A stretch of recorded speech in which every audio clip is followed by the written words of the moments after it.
fin de semana passa Bonaire completo a celebrar Dia de Rincón, uma celebração com história pura e identidade de Bonaire a que está demonstrada de Caianan de Rincón. Entre semana, também tem atividade na Ronda de Bonaire, pero o dia oficial a começar com a marcha de antesala de Dia de Rincón, onde que muitas nan de diferentes escolas também tem na marcha.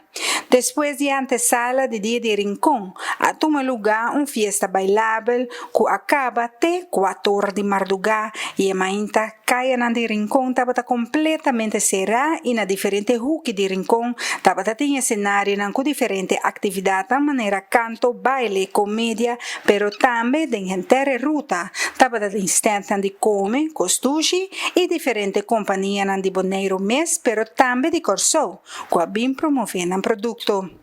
Depois de ruta grande oficial de Dia de Rincón com diferentes grupos e banda criollo para presenciar a boniteza de Espanha de antesala e também o color vivo que tem. Depois de ruta aqui, de hora de a noite, e mesmo banda criollo a toca até com 2 horas de madrugada de gente Rincón, onde cultura gente por a baila e goza de ritmo criollo que a ressonar gente e dia de barrio de Rincón.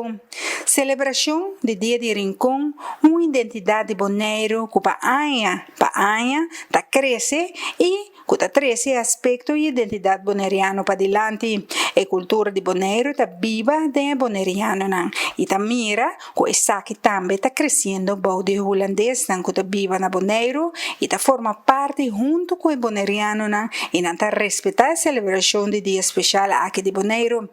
História e cultura está vivo na Bonaire. Para bem Bonaire, na final,